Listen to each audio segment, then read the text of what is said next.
Hello, all. Welcome back to another episode of Abbie Thoughts. I've been away for a bit, but we are coming back in, and you should see some of my episodes every 2 weeks if you follow this show. So, the main thing that's been happening over the last 2 weeks is we learnt about the Queen's death. So this is definitely a Queen special podcast. Not that I'm a major royalist, but I, along with all the other inhabitants of this Great Britain, did obviously know who she was, and she was somebody that was constantly there in the background, whether you supported her or not. So it's definitely caused a worldwide awareness, I guess you could say, that somebody, an important figurehead in our times and in British sort of life, has passed away. And we've obviously spent the last 2 weeks just sort of taking that in and understanding what that means for each of us personally. And I'm sure, especially as well for our family members, it's going to be a genuinely deeply felt loss. And for the rest of us, we will probably be feeling it for the next few years. I think that we've definitely lost somebody that was a marker of our times and a constant, abiding, reassuring, often helpful, often slightly kind of witty, slightly cheeky presence in all of our lives. So it has been a bit of a shock to kind of hear that she passed away. She's one of those people that you just assume is going to be around for quite a long time. So I think it has hit us all in small to major ways. Um, just to go over some of the main details, just to refresh, just so we're all on the same page as to what this has actually meant for us. On 8th of September 2022, Elizabeth II, Queen of the United Kingdom, the UK's longest living and longest reigning British monarch, died at the age of 96 at Balmoral Castle in Scotland. We found out about her death. The death was announced at 6:30 p.m. in the evening. So the 8th of September, that was a Thursday, just over a week ago now. And Prince Charles was by her side as she passed away. Um, the announcement, I mean, there was a little bit of foreshadowing that something was going to happen, because on the Thursday morning, you had Buckingham Palace announcing that the Queen had been placed under medical supervision due to concerns from her doctors. And they said that she was comfortable and she was at Balmoral, and that the Prince of Wales and the Duchess of Cornwall had both travelled to Balmoral. So it was a little bit odd, but we didn't really know that anything was about to happen. But then later on in the evening, we did find out that she had passed away. We've been told she died peacefully at her home at Balmoral Castle, but the actual cause of death hasn't been confirmed. We just know that it was a peaceful passing. And then we've had a national mourning period of 10 days. And we obviously had that state funeral service yesterday. That was at 11 o'clock, which most of us, I'm sure, checked in to have a glance at, if not watch the full thing. I know I was watching the full service.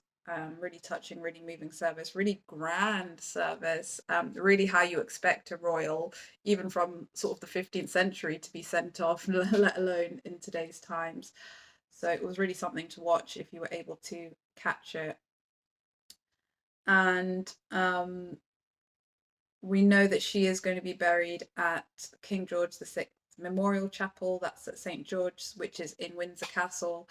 And so we did have that bank holiday yesterday, to sort of mark the funeral, and for anybody that obviously wanted the time off just to process what her death has meant to them. And we're sort of now getting back to business, but we are technically still in mourning for her.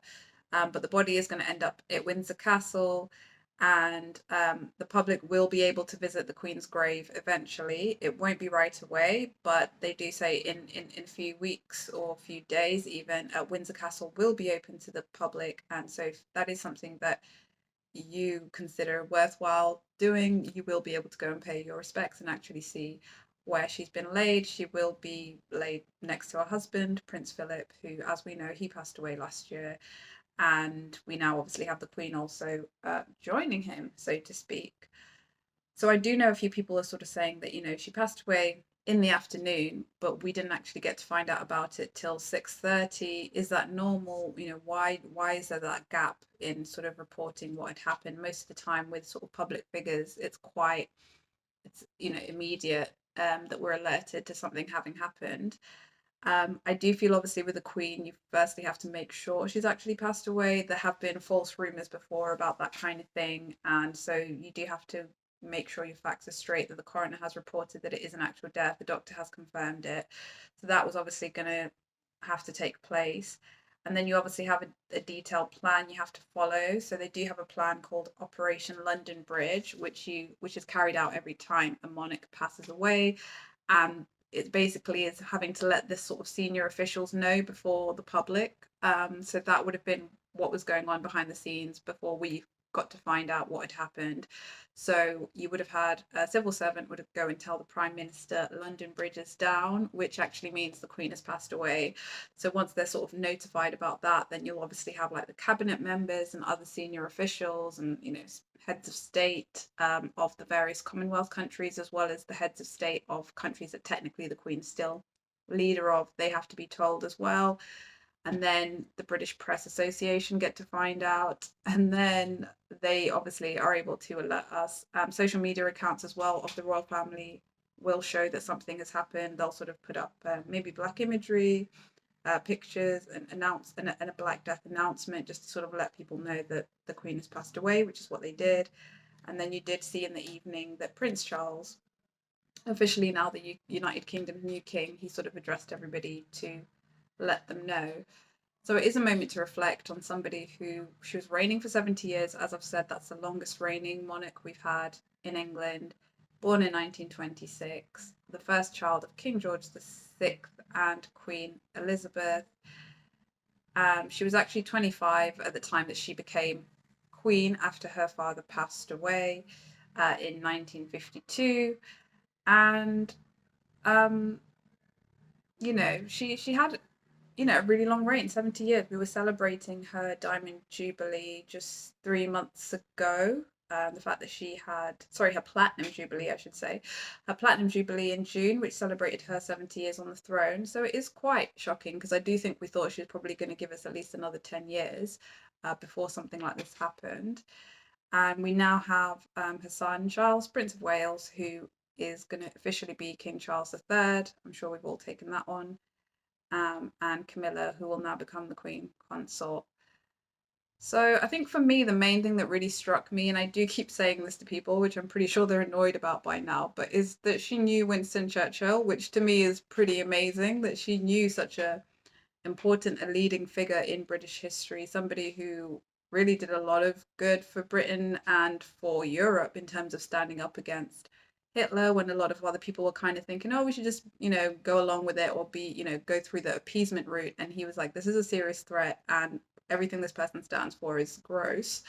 And also seeing off like the communist threat from Russia after they decided they no longer wanted to just be allies. They just also wanted to do their thing. So, I mean, that's a really like somebody who averted a lot of problems for Britain, and most people know him, even if you don't. I mean, I didn't particularly know what it was that he'd done that was so great, but when you sort of read about him a little bit, you do realize like, oh, he does deserve that title of being somebody fairly heroic in British history. But it's the fact that she knew him. Like, she used to have like weekly tea with this guy, and I just think we didn't make enough of that when she was around. I would have loved to have had like a book or a YouTube video or something, just her explaining what it was they were actually talking about, and what kind of person she found him to be. So I guess you could just watch The Crown for a little bit of that insight. I am a big Crown fan.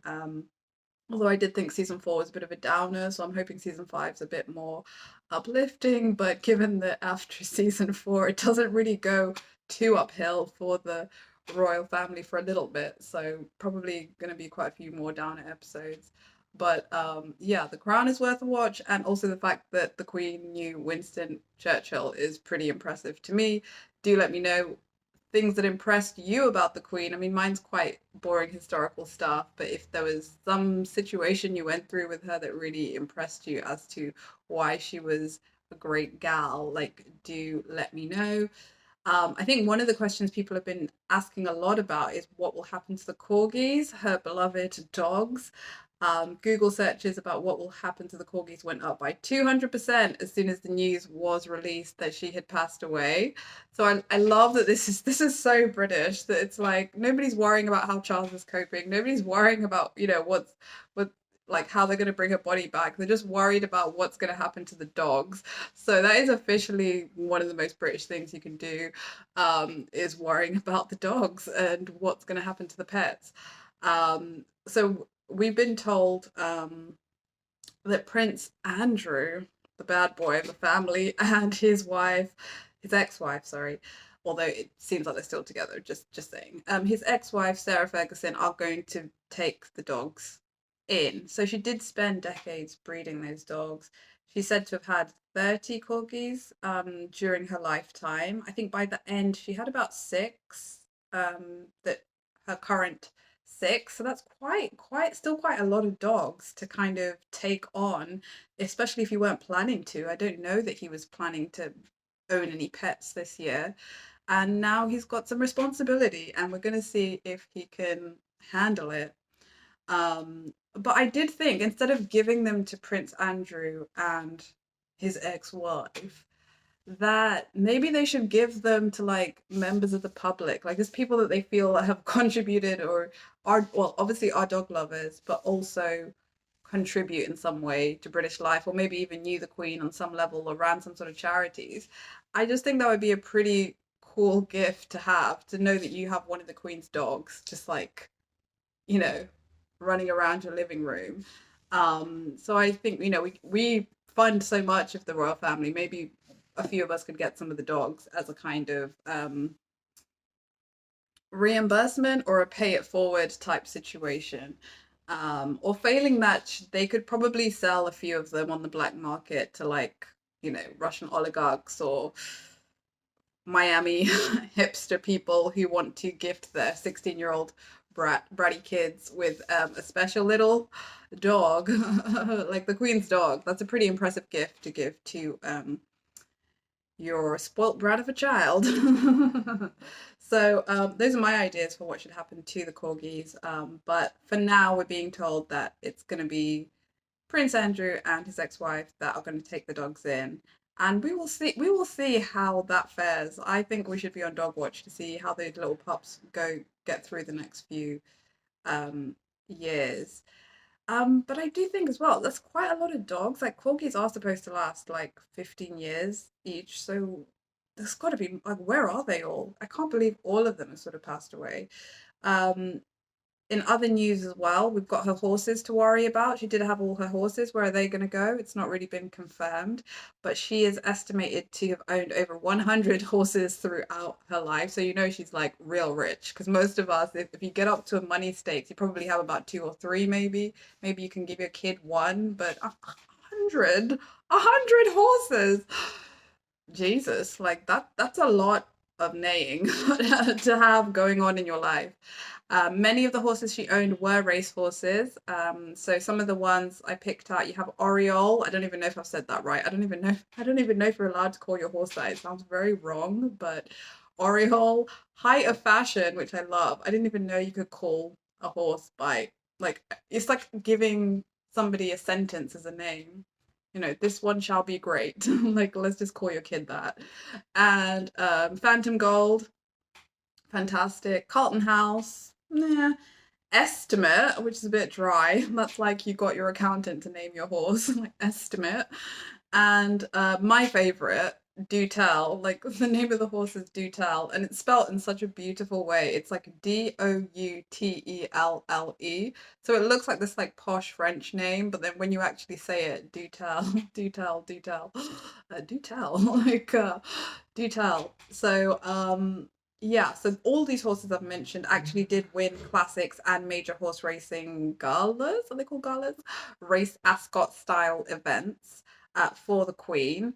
And it turns out she probably didn't really need to rely on the public purse for anything, because Earlier this year, sports betting platform OLBG estimated that the Queen's racehorses had won her £8.7 million since 1988. So not even since the 50s. She's been making that kind of money just since the 80s.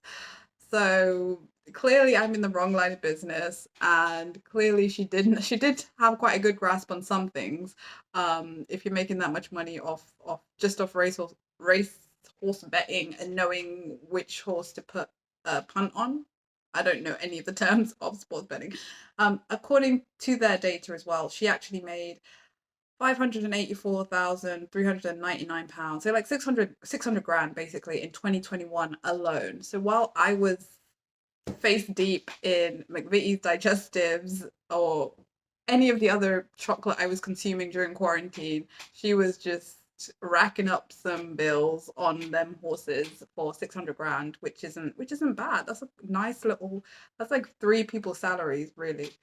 Um, so I don't know if the Queen's inspiring you to maybe look into racehorses, but there is money to be made there if you know what you're doing, and if you can afford like top tier groomsmen and at least 5 horses. It seems like you need about 100 horses so that you can make about 7 wins, maybe.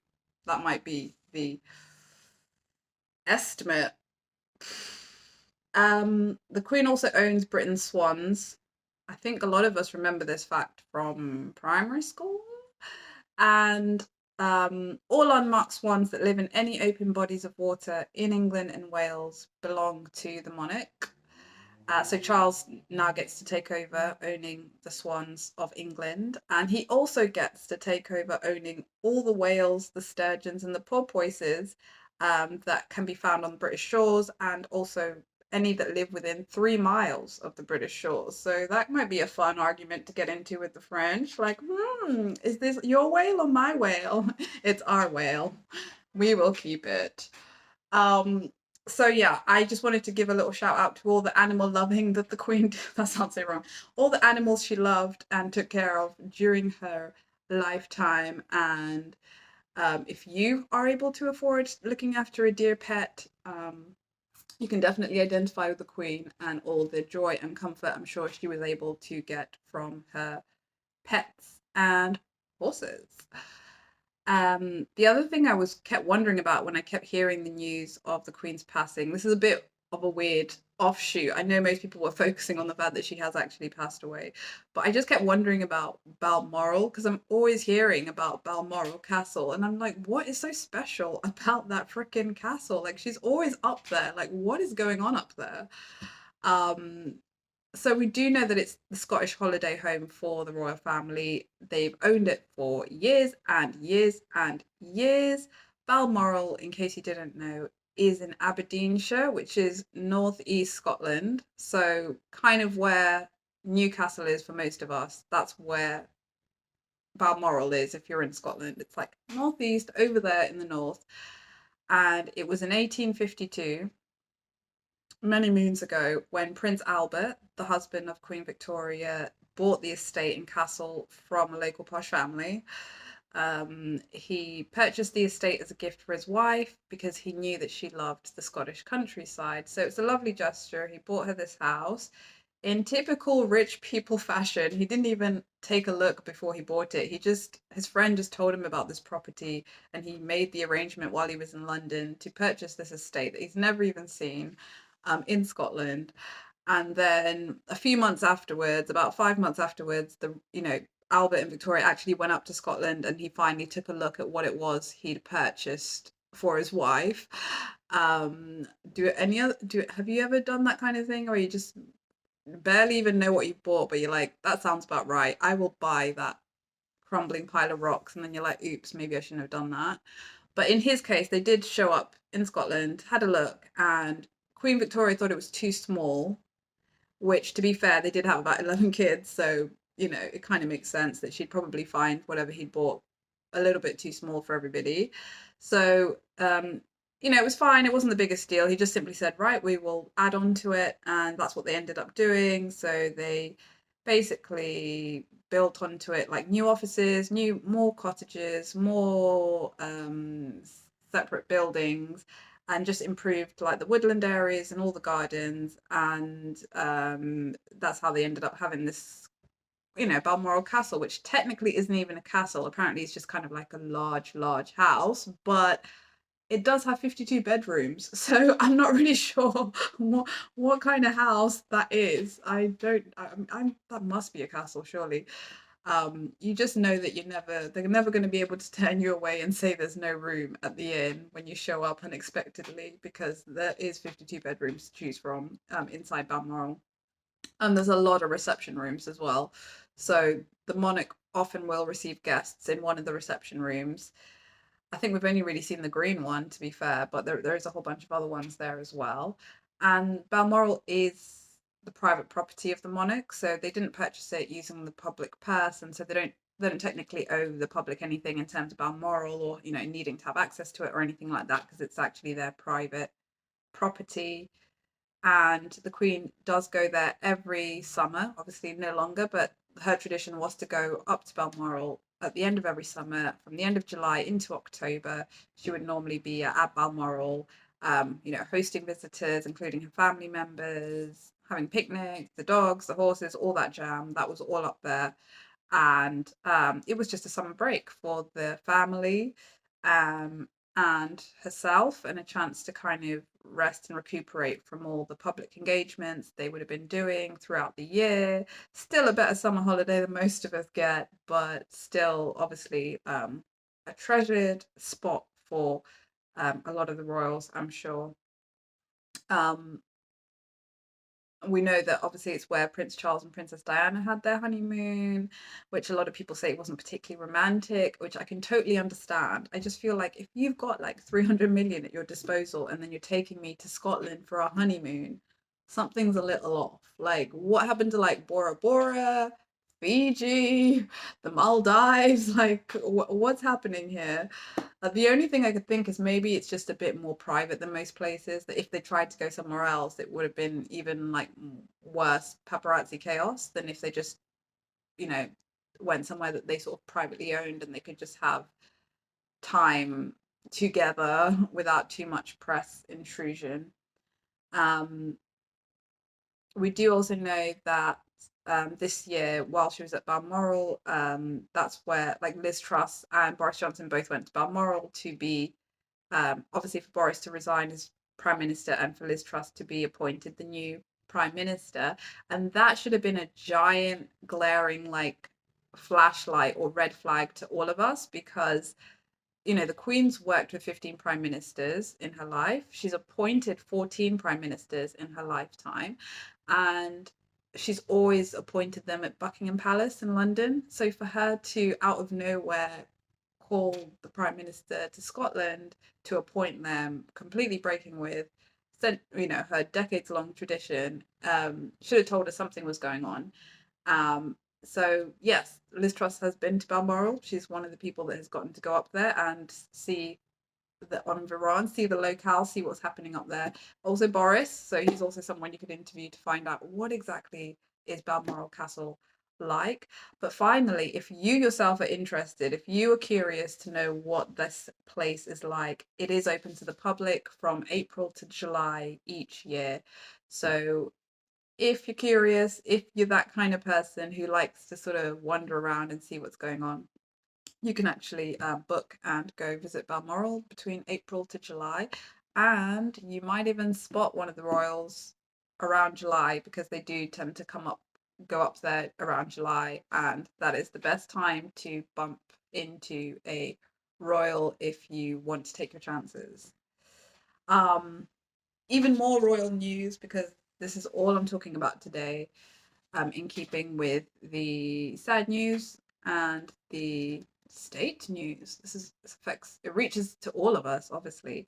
But the main thing is Charles finally gets to take over. He finally gets to become king. I don't think any of us thought this day was going to come anytime soon. I think somebody called it the longest apprenticeship ever served, and he really has been through his paces. And I mean, I feel like he's sowed all his wild oats, so he really can just focus on the job. He's got nothing to prove. He's not got anything to worry about. No heirs and spares to be concerned about. He's kind of done all the main bulk of it all, and he probably can now just focus on being a really effective king if that's what he wants to do.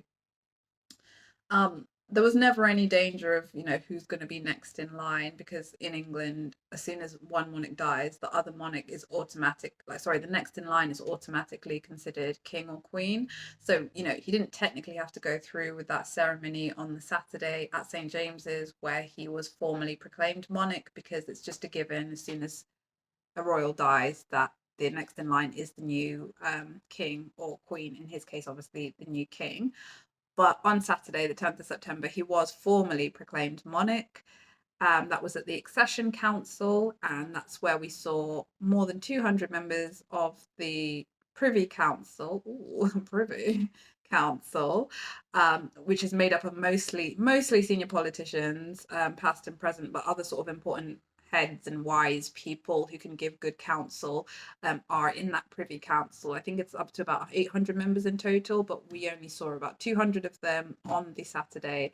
And it was a lot of the OGs. Like, there was Tony Blair, there was Gordon Brown, I saw Ed Miliband, I saw David Cameron, I saw Diane Abbott, as always. I feel like she's always present somehow, somewhere, whenever anything faintly to do with politics is going on. She's right up there, and obviously, God bless her. I love to see the diversity. So it's really great to see all those people who you kind of forget about them, and then you're like, oh my God, we used to kind of know you somehow. So that's what it was like when I saw like Gordon Brown and like Tony Blair. I was just like, these people were somehow around when I was coming up. So yeah, it was very, I don't know, special. It was special because you're like, oh, they do have a life and they still have things that they do, and they're still part of making important decisions or giving counsel, or just, they kept up with their politics, basically. You just sort of feel like they disappear after they come out of their office, but turns out they're still around and they're still doing sort of vaguely important things. I don't quite know what those things are, but they're there, and I'm sure they've got great advice if you bump into them and need to understand what direction you should be going in politically. So yeah, it was good to see these old faces, old sorry, these senior politicians from the past that are still around and still serving the nation, apparently. And they were all there to listen to the proclamation and to accept Prince Charles as the new monarch.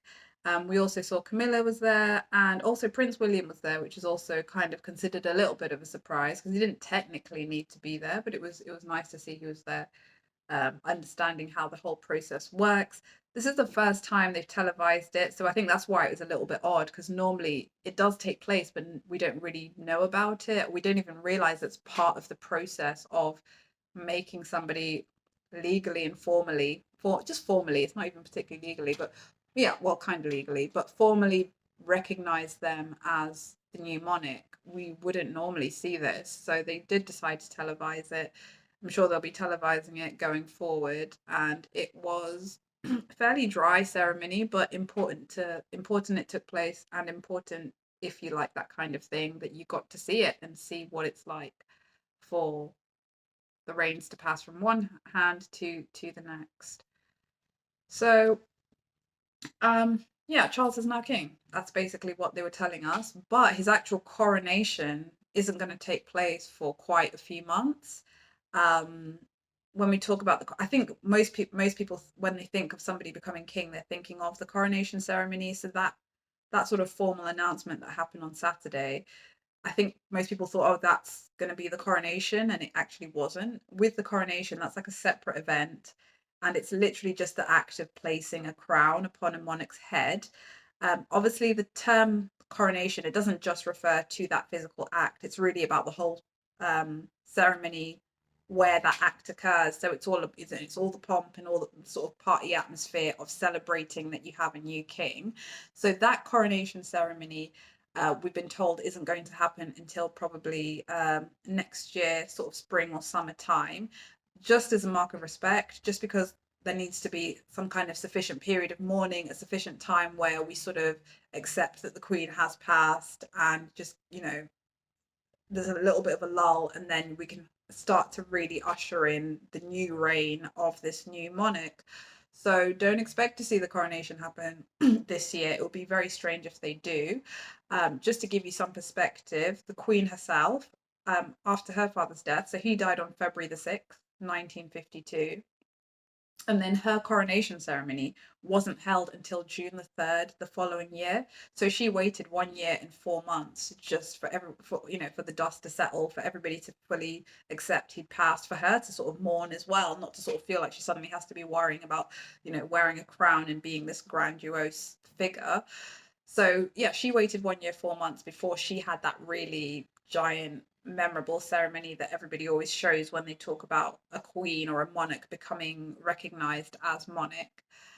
So if Charles ends up waiting until June next year, not actually that long a wait compared to the wait his mother had. So pretty fair to say, we will probably see another impressive ceremony like the funeral was, but on a happier note next year. So if you are looking to somehow have more of a royal, a more royal time of it all, then look out for the coronation ceremony next year. Charles has said that his ceremony is probably going to be sort of a bit more stripped down, not as grand as his mother's was. I think hers was kind of the last time you really see the monarchy being so central and so important to the life of a nation, that they really did celebrate it in a really fantastical way. But I don't think we're going to see that. And he himself has said it's going to be modern, it's going to be smaller, it's going to be a bit stripped down, because people don't look to the royals the same way. And even politically, they're not as, yes, they still kind of have an important role to play. They're a little bit of a check on power and balances and all that, but they're not the same kind of figure where you really had to listen to them like they used to be. So it makes sense that he's potentially going to have a quite contemporary, stripped down, modernist, minimalist coronation ceremony, which will be really interesting to see what he decides to do to mark his accession to the throne. But at 73, he is the oldest person in British history to become king. So before Charles, the oldest king was King William IV. He was 64 when he was crowned king, and that was in 1830. So he already is kind of making history by becoming our oldest monarch. I don't know if that's a good thing. I don't know if that's a positive. He's got a lot of wisdom, a lot of experience, a lot of understanding of what the role entails. And, his mother was doing it until 96. So technically, if he wants to, he's got 23 years. He could competently be assumed to be a good king, because if his mother was able to do it, then he should more than meet the demands of the role, because he does know what it takes, and he's watched it all go down, and he knows that he could do it for 10, 20 years if he wanted to, and it wouldn't be the strangest thing. But a lot of people are saying that he will probably abdicate and pass the crown to William. I think they're saying he will do that for a number of reasons. One, almost as a royal rebuke to the international trend towards leaders holding on to power long past the time that it serves the public good. So, he likes to be fairly contemporary and sort of show his awareness of doing, maybe not adopting exactly the same methods as the past.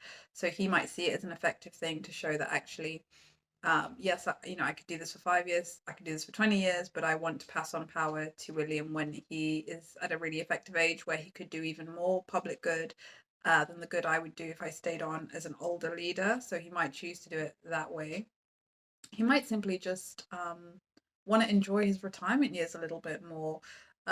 He might do it for maybe 10 years and just sort of feel like he's got not other things to do. That's really wrong. I'm pretty sure he doesn't think like that, given how his mother saw the job. But he might just see it as a beneficial thing to do it, obviously, to say you've done it, but then to pass it on to somebody who's even more in the spirit of times, to be able to carry out the job really well.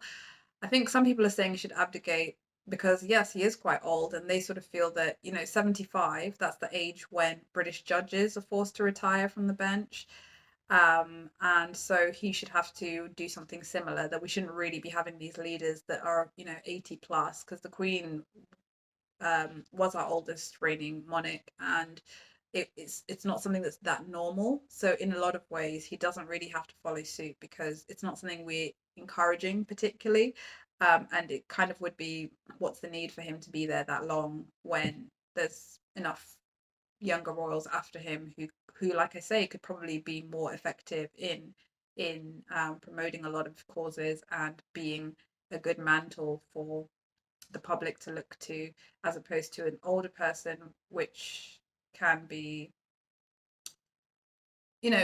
can, without even meaning to, be out of step a little bit with the time. So it'll be interesting to see if he decides that he wants to do it for as long as possible, or if he's going to make a decided decision to sort of step down after a few years. I mean, what are your thoughts? Do you feel he should abdicate, or do you think he should stick it out and be in there till the end, or for as long as he wants to be? Like I said, his mother was there till she was 96, and so if he wants to go by her book, he actually has 23 years to be on the throne, if he wants to follow suit. So do let me know what you think in terms of Charles abdicating or Charles sticking just where he is and the spot that he's rightly earned. He really, did his time and waited and didn't off anybody to get there. So, it's his mantle and it's his place to decide what's going to be best for himself and for the nation. Nostradamus said that Charles would abdicate in 7 years, so that will be interesting to see if another one of Nostradamus's predictions turns out to be true, or if he was just trying to have one over on us. I think the only thing that's really going to be not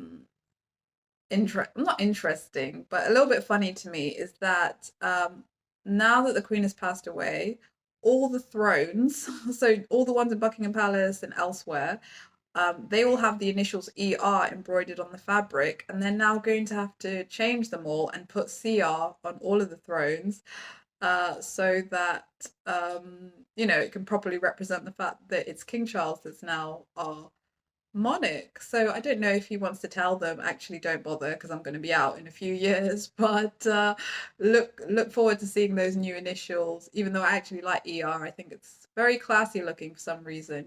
It's some good initials to have, ER. But it's going to be CR from now on the backs of the thrones, and we now have a new king, King Charles III. Just to remind you, it's a 111 with King Charles. And my final thoughts about the royal family this week are really just about royal family memorabilia. I just kept thinking, oh, people must be making a mint right now if they've sort of held on to things to do with the royal family. I'm just feeling like I wanted to investigate if there's any money to be made, not from the situation, but just in general. I always see people sort of, holding up those mugs and plates and going on about their royal family memorabilia, and I'm like, is there anything to it? Is it just a sort of keepsake, a history thing? Just you love the royal family, or do people actually make quite a bit of money from it? And is there quite like a market in holding on to these items? I mean, we know the Queen herself was wealthy, so she was one of the wealthiest women in the world. We're told that she was worth about £370 million. That's according to the 2022 Rich List from the Sunday Times. But we're not allowed to know her exact wealth, and we're not going to find out what was in her will. So her will not be publicly read, and it will not be publicly disclosed. So we have no idea if Harry's in there or not. We don't know who's being left what. We're just going to have to guess, judging from the faces over the next few weeks, if it was good news or bad news. But they do say she's worth that much, which is a lot of money. And maybe by buying some of this memorabilia, you can get to cash in a little bit yourself on the whole royal branding. So I did look into it. So I'm talking about all those things like the teacups, the dinner sets, the tea cloths, the photos of royal events, photos of weddings, coronations, dolls, fine china, magnets, coaster sets, any commemorative plaques. And they do say that, yes, it is increasing in value. These things, if you have held on to them, they are increasing in value and you will be able to cash in. We were talking to Cassie Prishy, one of the representatives from Theodore Bruce Auctions, and she collects royal memorabilia. And she said that yes, if you have this hobby, that you are likely to make a little bit of money going forward in future. She said items with the late Princess Diana on them are some of the most popular collector's items, especially in America and Japan. So that does make sense. Obviously, she was such a popular figure of our times, and um, people do want to remember her in some way, or just acknowledge that she was part of our times for quite a while. And it's a nice piece of social history if you do have these items to hand. One of the things I read about, which I thought actually that makes so much sense, is that Australian and British coins, people are trying to hoard them or buy them as much as possible now, because we're no longer going to have Queen Elizabeth II on the coins. So she's no longer going to be that head on your £1 coin, on your 5p, on your 50p, on your 20p. We're now going to start to see King Charles be on the coins, which is madness that your head's on a coin anyway. So it might be worth it to hold on to a few of your £1, a few of your 20p's, maybe a full set even, because in a couple 100 years, no, in 50 years, 100 years, you probably, if you find the right coin collectors, will be able to get a tidy sum for something that was worth 1p or was worth 5p or 20p. You'll get a pretty decent markup on what it's worth.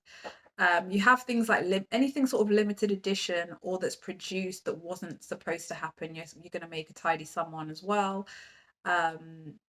You do have to hold on to the merchandise for a little bit though, just to build up its worth. So if you're thinking about getting into royal collecting, you most of the time you won't be able to just sell it on straight away. You will have to hold on to it for a little bit for it to actually go up in value, and you have to keep it in mint condition. So any scratches, any dents, anything, any chips off the old teacup are going to bring it right down in value. So you do want to make sure you keep it as pristine and as perfect as possible. So probably not going to be your regular mug for your evening cup of tea, something to sort of keep a little bit special and a little bit separate. Unless it's Meghan and Harry's teacup, then just drink away. So these, I kid, I love those two. Those are my favorite. I just had to get it in there because apparently everybody else can't stand them. These items are always issued as, so yeah, they do issue, the royal family or the royal office issues these items as a way to commemorate important events that occur in royal family life. So for yourself, a lot of people who buy it, they buy it to remember that moment happening, to sort of take part in the celebration of whatever that moment is. Nobody was really, they did used to issue mugs and teacups and all that kind of thing, but nobody really bought them until the reign of Queen Victoria. That's when this sort of idea of buying commemorative royal family items really took off, because at the time few people knew what the Queen looked like. So it was 1837, you know did they even have running water? I don't quite know, but they definitely didn't really have cameras and YouTube or anything like that. So most people didn't really know who this queen was that they kept hearing so much about. So being able to buy a mug that you could put on your mantelpiece, that showed you the queen, it helped you identify who your monarch was, and it was an easy way to take, the queen was one of their major celebrities of the day. So it was just like a lovely way to take part in public life and to commemorate and recognize your queen. Also at that time Britain was so patriotic. You've got to remember Queen Victoria, that was like the time of empire, the time of Britain owning over half the world really. So to people really wanted to celebrate Victoria, they wanted to celebrate being British, they wanted to celebrate owning these items and taking part in British life. So it's a really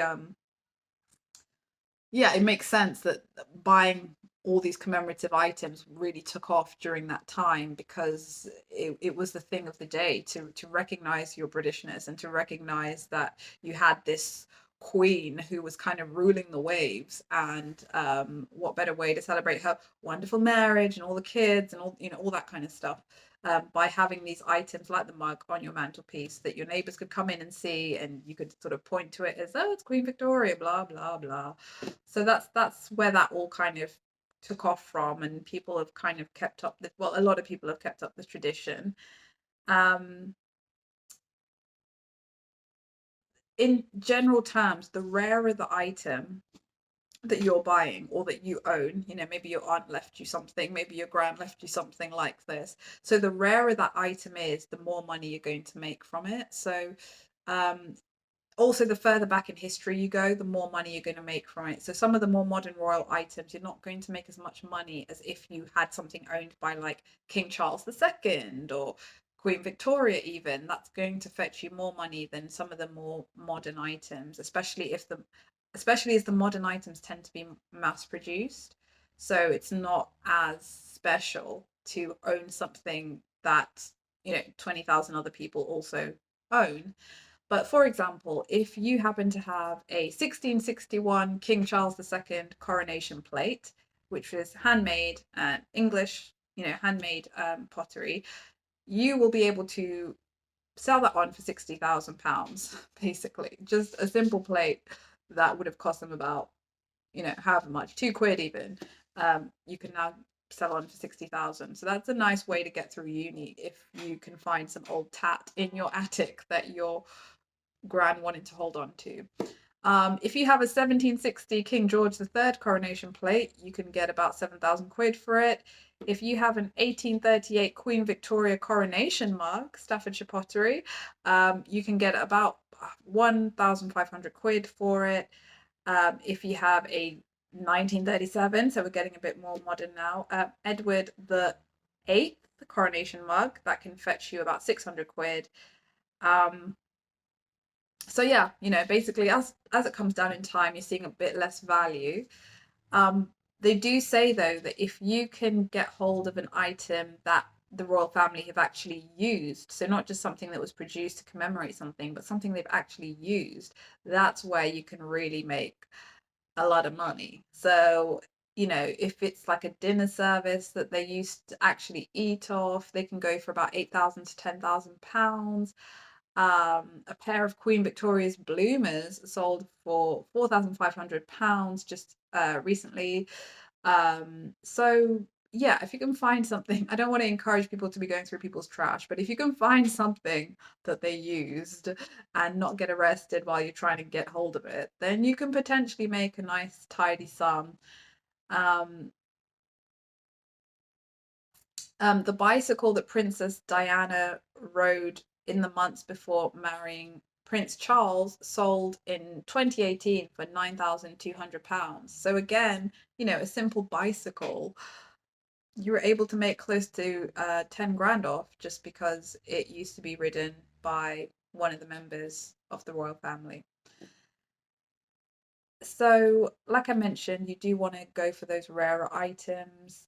Even items that aren't particularly attractive will still make you money. So there's like the royal divorce mug, which was Charles and Diana looking in opposite directions. That they, I don't know who produced this. I don't know whose PR idea this was, but there is a royal divorce mug if you want to gift your divorced friends with something, like there is life after the end of a marriage, and they sell for about 20 to £50, which if you think about it, you know, it was only about £1, £2 when they came out. So to sell a mug for £50 is not the worst thing you could do on a Saturday or Sunday afternoon somewhere. The Prince Charles wedding mug you can get £200 for. The really odd thing is wedding cake, royal wedding cake really does fetch a tidy sum. So you have Charles and Camilla's wedding. You can purchase a slice of their wedding cake from their wedding. Well, so they say. I mean, it could just be some fruit cake somebody made and is just palming off on eBay as like royal wedding cake. You know, just get a nice box, put some silver gilt. I don't know why I'm helping people commit fraud, but you probably could pass off anything as royal wedding cake. But if you are able to show somehow that it is official wedding cake, Charles and Camilla's wedding cake is selling for £420 for a slice. The cake from Diana and Charles' wedding is selling for £882, £900. That's about 1,200 US dollars. and it normally comes in like a, you know, a nice white box, and it's got the dates of the wedding and all that kind of thing, and it's wrapped up in a paper doily to help preserve it. Um, After Kate and William's wedding, a piece of their wedding cake did go online, and it sold for $3,000. So, you know, roughly about £2,800. So hopefully try and get invited to an event, and then just sneak off with some of the canopies and try and sell that on to somebody and see if it takes. Um, I think the key thing though is you shouldn't, if you are going to get into this, don't try and make it about profit, because 8 times out of 10, maybe 9 times out of 10, you probably aren't really going to make any money from royal memorabilia. A lot of it is just tat that's more sort of about the emotion behind it, rather than actually being able to make money from it. So most investment houses don't recommend this as a suitable investment strategy. You're unlikely to make money from it. You might just get lucky is all. You might just find out that that mug that you thought was, you know, that dinner set that you thought was fairly worthless turns out to come from like the Regency era or something, and actually, you know, King Edward the eighth used to eat from it, and now you can sell it on. But most of the time it really is just like some bog standard mass produced mug that anybody could get their hands on, so you're not going to get a lot of money from it. If you have a genuine interest in the subject though, it's quite an enjoyable thing to do. I think if you genuinely love the royal family, if you genuinely love finding out these weird little facts, you know, about some of the pottery that was made. So I know, like, if you can get hold of one of the mugs from, or one of the plates from when um, Edward was supposed to take over, but then he ended up abdicating. But obviously, he abdicated sort of like a week after he was supposed to be taking over. So during that time, they'd already produced some mugs and like plates showing that he was now the new king. And then it turned out he wasn't going to be the new king, but the mugs and the plates were sort of already out there. So if you can get hold of one of those, you can probably make quite a tidy sum, because he never actually ended up being king, even though you have these plates and mugs saying that he was for a while.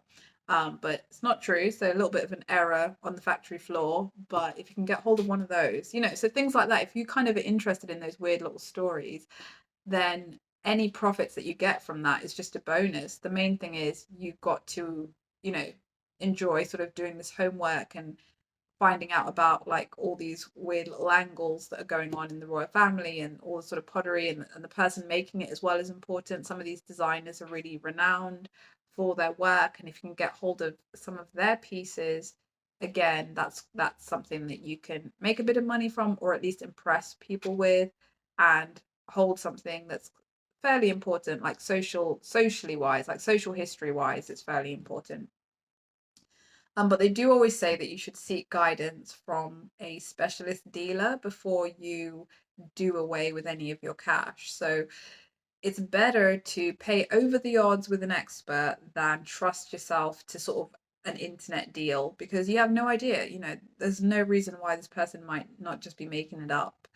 I'm all for like the internet and the global commerce and getting to know your different neighbors in various countries. But if you can find somebody who knows what they're talking about, who can give you their expert take on what you're about to purchase, either actually in front of you or online, then you're best off getting that advice, so that you save yourself a lot of money loss and bother by having to buy something that you think is like, you know, a brooch from Princess Diana's wardrobe, and really it's just some tat that somebody picked up in a charity shop.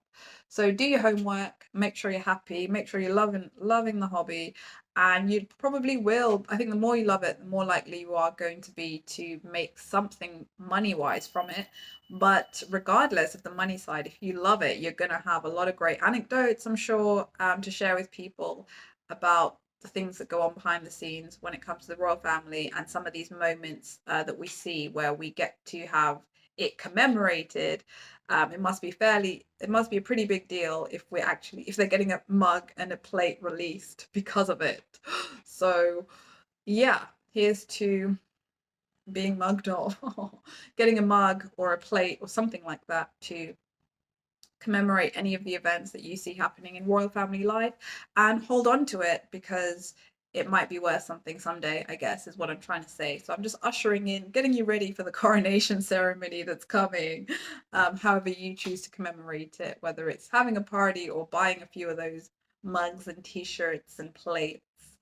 Um, Let me know. How are you going to be commemorating the upcoming coronation ceremony? And have you bought any royal family memorabilia? Is that something you have done in the past? And will you be buying anything in the wake of the Queen's passing? Will you be buying any items to kind of commemorate her life, just to have something to hold on to remember her service? Yeah, what are your plans when it comes to royal memorabilia? How are you feeling now that we've had this chat about royal memorabilia? Pros, cons, not worth the time, something fun you like to do, something fun that you've seen other people do. Have you got any great stories about sums of money that have been made off selling royal memorabilia? So do let me know. I would be interested to know because it's a totally foreign world to me. Um, and I'd quite like to hear what other people get from it in terms of like it's a really enjoyable hobby for them, or they totally see it as a miss and they've got other things that they want to do um, with their time, which is perfectly understandable. So yeah, let me know your thoughts on the royal family in general and royal family memorabilia. But that is the end of this show. That is the end of my Queen special, marking the 70 years of public service that our Queen gave to this country. I totally get the other arguments as well from the Commonwealth type countries and those people in general, who have slight grievances with the royal family and the Queen and all of that. I can totally appreciate that. You know, she is a symbol in for some people of a certain mindset that she even had at the beginning of her reign, in terms of, you know, the colonial aspects and sort of wanting to carry on a tradition or a system that isn't that necessary to public life. But you know, even me, who is, like I say, not a great royalist, can look at the what she brings to the country just as a symbol, as a figurehead, as a representation of so many ideas. You know, even feminism, even family, faith, being British, doing your duty, working at what you've been given to work at. Um, and I just think she has brought so much to the country. Like, she is such a central figure and she's managed to unite. You know, she had 4 billion people apparently watching her funeral, which is insane to think about. You know, what other event has made, or in this time of Netflix and YouTube and streaming and whatnot, what other event has made over half the globe stop for a minute and just watch this spectacle? I don't think there's that many people that have that kind of draw.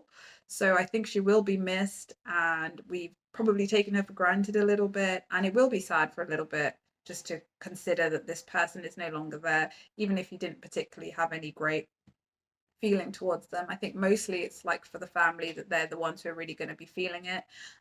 So my sort of thoughts and prayers and sympathies are with them, because it's always tough to lose your gran or your mum. But overall, I feel I've done the Queen Abbie Thoughts justice on how I saw it play out and what's been happening over the last 2 weeks. The main event that's been going on for the last 2 weeks, and the main topic of conversation that's been coming up. So I am back, and I will be bringing out more and more episodes going forward. But I just wanted to kick off my 2022. Sorry, it's so late. With an episode to mark the Queen's passing, and I hope you're all taking care of yourselves.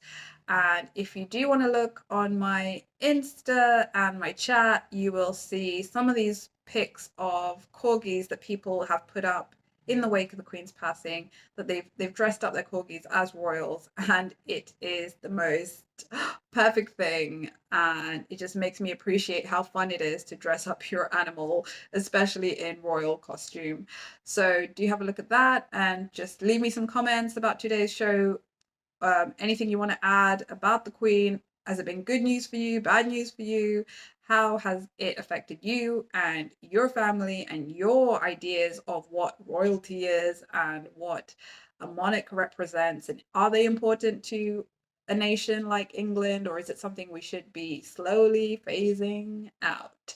So do let me know your thoughts on the Queen, etc., and the topics I talked about today. And I will talk to you soonish. Bye-bye. Bye.